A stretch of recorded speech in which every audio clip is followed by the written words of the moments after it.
Good morning. We are thrilled to have you with us here at Bluebird Quilt Studio. We'd like to show you some fun things that have come into the shop over the last few days. It's a beautiful summer collection that we have that we'd like to share with you. Plus, we would like to talk to you a little bit about thread today. So if you'd like to learn about quilting with different kinds of threads or using different kinds of threads, we have a few things to share with you about thread. We hope that that will be helpful to you and look forward to visiting with you. Please come on into our shop and we'll share more with you. So let's start with some fun new fabrics that have come in. Love to show you some. We kind of featured this line last week, but we have some really fun little bundles of fabrics that have come in. Look at these sprinkles, aren't they adorable? So we have those, and they are just a fun collection. Ice cream cones and lemonade carts, and it's just super cute. So I think you'll like that. Those are from Michael Miller, so we have a bundle of those. We also have over here, we've got this line from In the Beginning Fabrics that is called Summer Breeze. There are some really fun downloadable patterns that are available for this line of fabric, so you might want to check those out as well. And this line is super colorful, very much a watercolor kind of look. And we have the full line of, well, I don't know if we have the full line, but we have many of the different coordinates that go with that line. There's teals, there's limes, there's oranges, there's pinks. Super bright and fun for summer. So if you're looking for fun summer sewing projects, those might be right up your alley. So let's talk about some thread. So one of the things that we hear people talking about particularly as they begin to actually quilt with different kinds of threads, they're always concerned about what's the best kind of thread for my machine. So we're going to put the quilting part aside for just a minute and just talk a little bit about, what are some advantages to different kinds of threads when you're actually piecing your quilt together. One of our friends in the shop, Mary, taught me about the wonders of using a lighter weight thread. For example, a 50 weight thread in piecing. I really didn't realize, so this Aurifil thread is one of my favorite go-to threads now for piecing. So thanks, Mary. And she's the one behind the camera today, so she gets a little shout out here. But thread takes up space in your seam. So if you use a finer thread, then that finer thread is going to take up less space in your seam and you're going to end up with a flatter seam. So you still want to use a quality thread. Aurifil is a good example of a quality piecing thread. It has great strength and it's just a beautiful thread to piece with. But a finer weight thread will make for flatter seams. So highly recommend that when you're piecing. When you're quilting, you can actually quilt with any thread, provided you have a quality machine and you know how to manage your tension, okay? So let's talk about some top tips for how to manage your tension, and that fits right in the line with quality thread. So we have a lot of quality threads available here at Bluebird. We have this Aurifil. You can quilt with this. Okay, and because it's a finer thread, it's going to create a lot of texture on the quilt top without adding a lot of heavy line where the thread is actually sitting on top of your quilt. If you use a thread color such as a pale gray on white or even a pale pink or a pale blue, if you want to capture a little bit of interest with the thread, you can, even if you're quilting on white. So something to think about there. But this weight of thread is more likely to create texture unless you have intentionally created a lot of contrast. between the fabric that you're actually stitching on, or the fabric you're stitching on and the thread color. So finer weight thread is going to provide that. Here's another quality 50 weight thread. I love quilting with this thread. It's called So Fine. Comes again in a lot of colors, and I really like pale grays and lightweight creams for a lot of my quilting with this lighter thread, for the reasons we've just talked about. If you want to go with a little more bang, you might want to try some of these variegated threads. So Superior Threads has a beautiful line of variegated threads. It's called King Tut. It is definitely on the chunkier side. It is a 40 weight thread, so heavier. When the number goes down, the thread actually is a little thicker, usually. And the colors of this line really can kind of blend with what's going on in your fabric. So for example, this gorgeous Mountain Meadow Block of the Month, also available still if you want to get in on that. This would be really cool to use, you know, some variegated blues and teals and grays. I think that would be luscious. And the thread would kind of come and go in the quilt pattern and draw a little bit more interest to the quilting because of the fact that it's a 40 weight thread, slightly thicker, and it's going to show up just a little bit more, but it'll kind of fade in and out. So that's going to up the level of interest created by the thread when you're quilting. Super fun to quilt with this, okay? But there are other options here as well. So this is called Twist. And you can see right here, it actually is two different colors of thread that have been twisted together.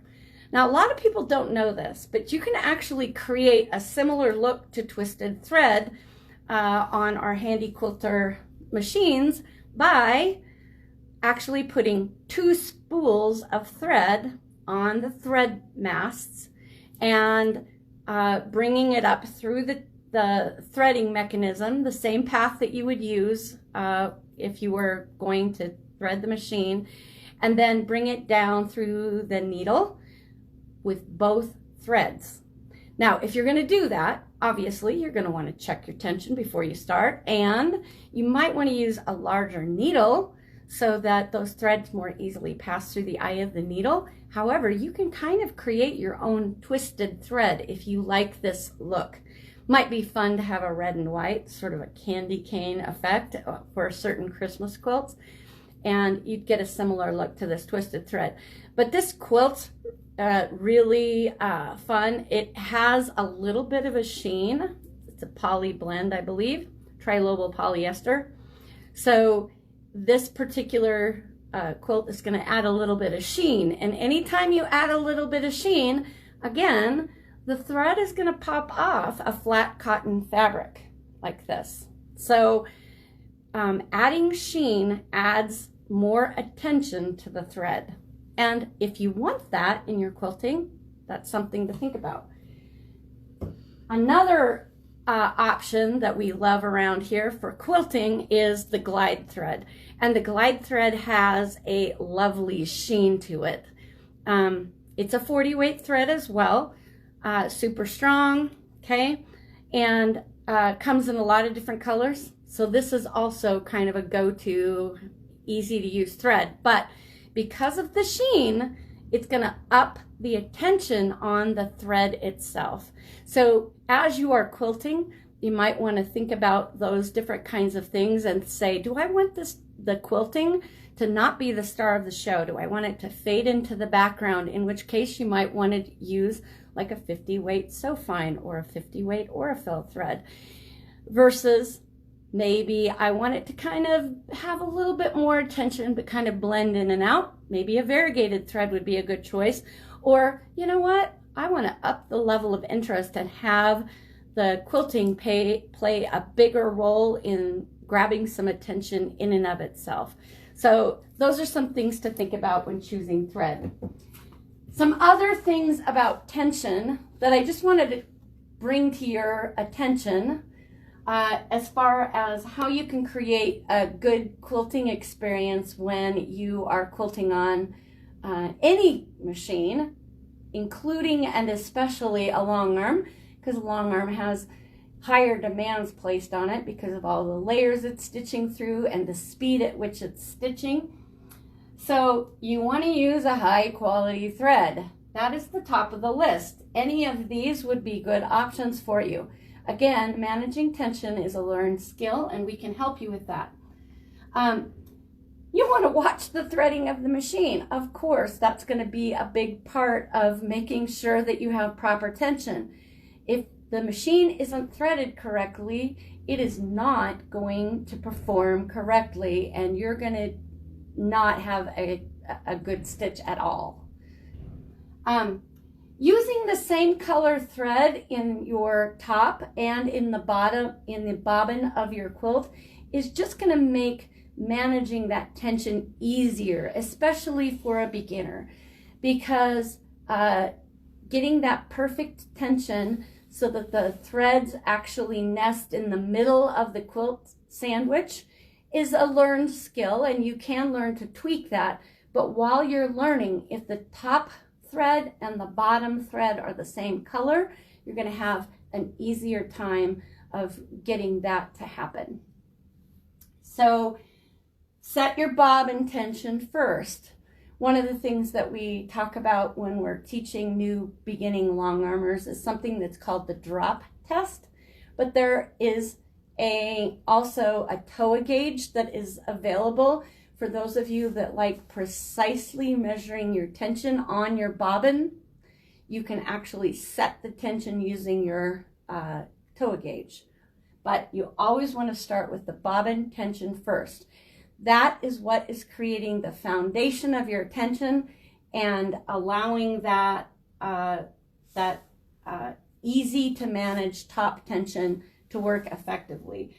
Something here that I want to throw in. If your bobbin isn't wound correctly, let's say, you know, you're a speed demon and that bobbin is just doing a little dance on the bobbin winder. If it's doing a dance on the bobbin winder, the thread spool is doing a dance, bouncing back and forth because you are going at the speed of light when you're winding your bobbin. What you're really doing as it's doing its dance and then winding onto your bobbin is you're creating parts of your bobbin that are tight and parts of your bobbin that are loose. Well, what that means is when you pop that incorrectly wound bobbin into your machine, you're going to have parts that are tighter and parts that are looser on the bottom. You have a moving target. Well, that's no fun. We don't want that. We want an evenly wound bobbin and a correctly tensioned bobbin so that we have a foundation to manage the tension on the top. And then you always want to test.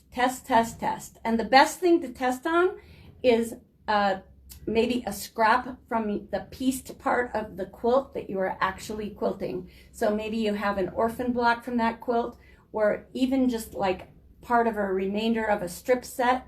If you can test on the actual fabric and the actual batting and the actual backing of your quilt that you're going to be stitching on, you're going to have a much better experience managing tension. But always test. And I'll throw in, whenever you do something different, okay? So for example, you're quilting along and you run out of bobbin, okay? So you pop a new bobbin in there. When you are getting started with that new bobbin, check underneath, make sure the tension is right. And then if you roll your quilt, not a bad idea to look underneath, make sure that we've got good tension again. So whenever you do something new to your quilt, changing a needle would be another example. Whenever you're doing something new to your quilt, take the time to check your tension, okay?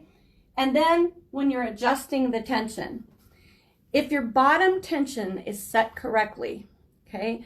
Think of this as the bottom tension here, and we're making part of a stitch. If this is set correctly, it is a variable we don't have to worry about. So either using a toa gauge or the drop test that we teach when you purchase a long arm from us, setting that bottom tension, okay, is going to set this and let you forget about the bottom. Now it's all about the top tension. So when the top tension is too tight relative to the bottom tension, what's going to happen is the stitch is going to get pulled up to the top, and you're going to see the bobbin threads pulling up through the quilt top. So you'll see little dots, okay? If, on the other hand, relative to this correctly set bobbin tension, the top tension is too loose, the bobbin wins the tug-of-war, and you're going to see part of the top thread being pulled to the bottom of the quilt, okay? So that's when you might see eyelashes on the bottom of your quilt. And when you're testing your tension, particularly pay attention to points, because those are going to be the most stressed part of your stitch, where you're changing directions. So if you pay attention to the points as you're doing your test, that's going to give you really precise information of what's going on with your tension. So based on that, you can adjust your tension and have a happier quilting day, because nobody really wants to worry about tension. We want to think happy thoughts about doing fun designs and how we're going to bless somebody with this quilt that we're making. And so hopefully, if you properly manage this kind of tension, the quilter's tension is going to go down while they're stitching this quilt. So we hope those tips are helpful to you. And if you have any further questions about threads, or would like assistance with maybe learning about long arm quilting, we're always available to help. And we are, of course, handy quilter dealers. We'd love to help you with your next machine. So please stop in and say hello. Mary and I will be working in the store today, and we look forward to seeing you. Have a great week.